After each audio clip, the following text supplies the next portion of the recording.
পেটে খাবার জোটানোই যেখানে কঠিন, সেখানে ঘর ভাড়া দেওয়ার টাকা কোথায়? শেষ পর্যন্ত সন্তানদের নিয়ে একটু আশ্রয় পেতে নিজের মাথার চুল বিক্রি করে ভাড়া পরিশোধ করতে হয়েছে বাগেরহাটের Rehana খাতুনকে।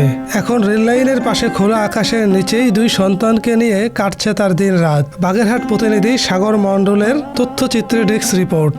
Premium commercial space is now for rent. Featuring ample parking and excellent accessibility, this 4,200 square foot space is ready. Elevate your business and call us today. একজন মায়ের কাছে সন্তানের নিরাপত্তার চেয়ে বড় আর কি হতে পারে, কিন্তু রেহানা খাতুনের জীবনে সন্তানদের নিরাপদে রাখাটাই যেন ভাবছে বড় চ্যালেঞ্জ।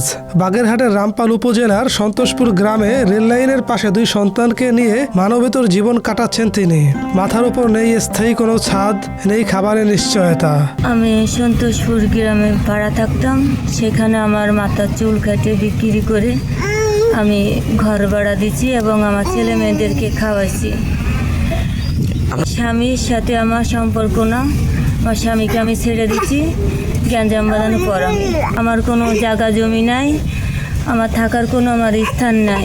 তখন আমার আব্বাস মেম্বার আক্তারুল ভাই আর কামাল ভাই এই রেল ব্রিজের পাশে আমার জায়গা দিচ্ছিল।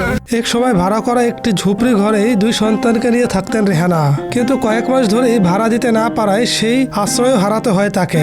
স্থানীয়দের সহায়তায় রেল ব্রিজের পাশে সরকারি জায়গা বাঁশের খুঁটি দিয়ে একটি ঘরের কাঠামো দাঁড় করিয়েছেন তিনি, কিন্তু কয়েক মাস ধরে সেই কাঠামো দাঁড়িয়ে থাকলেও টিন ও বেড়া কেনার সামর্থ্য হয়নি।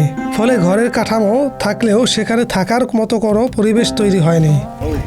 এই ঘরটা বান্ধে জায়গা থাকতে বান্ধার জন্যই করিল, এই কিছু কাঠামো করে আর করতে পারিনি। ওনার থাকার কোনো জায়গা নেই, বাসা ভাড়া দিয়েও থাকতে পারে না। সরকার থেকে কোনো সাহায্য পালে এটা বাসস্থান হলে বসবাস করতে খুব ভালো হবে। আশ্রয়ের খোঁজে কিছুদিন পাশের একটি বাড়িতে সন্তানদের নিয়েছিলেন রেহানা। সেখানে দিতে হয়েছে 500 টাকা ভাড়া, কিন্তু হাতে কোনো টাকা না থাকায় শেষ পর্যন্ত নিজের মাথার চুল বিক্রি করে সেই অর্থ জোগাড় করেন তিনি। একজন মায়ের কাছে নিজের চুলের চেয়েও সন্তানের নিরাপদ আশ্রয় যে বড়, রেহানার এই ঘটনা যেন তার নির্মম বাস্তবতা। মানুষ যেমন গরিব মানুষ নেকান ঘর বানার জন্য সব মেলা চেষ্টা করতেছে না, যদি হয় তাহলে আমরা ঘর বানিয়ে দেবো। ওই কাজ কাম করে খাই, চাই যে সবাই ভালো থাকুক। ওরা কারণ ঘর হলে ওরও সুবিধা হয়, আমাকে ধরো না যায়। জীবন অবাক না করলে কে করবে? 28% মিল্ক ফ্যাটের অবাক করার সাথে ফ্রেশ মিল্ক পাউডার। জীবন অবাক করুক প্রতিদিন। রেহানা ঘরের কাঠামো এখন দাঁড়িয়ে আছে, প্রয়োজন শুধু টিন ও বেড়ার। সামান্য সহায়তা পেলে এই কাঠামোটি হয়ে উঠতে পারে দুই শিশুর নিরাপদ আশ্রয়।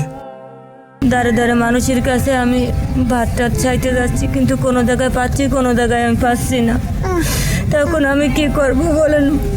সেই কারণের জন্য তো আমি মাথা চুল কেটে বিক্রি করে ঘর ভাড়া দিচ্ছি, ছেলে মেয়েদেরকে আমি খাওয়াইছি। 1000 টাকা চুল বিক্রি করেছি, 500 টাকা আমি ঘর মালিককে দিয়ে দিচ্ছিলাম, আর 500 টাকা দিয়ে আমার ছেলে মেয়েদেরকে খাদ্য খাবার খাওয়াইছি।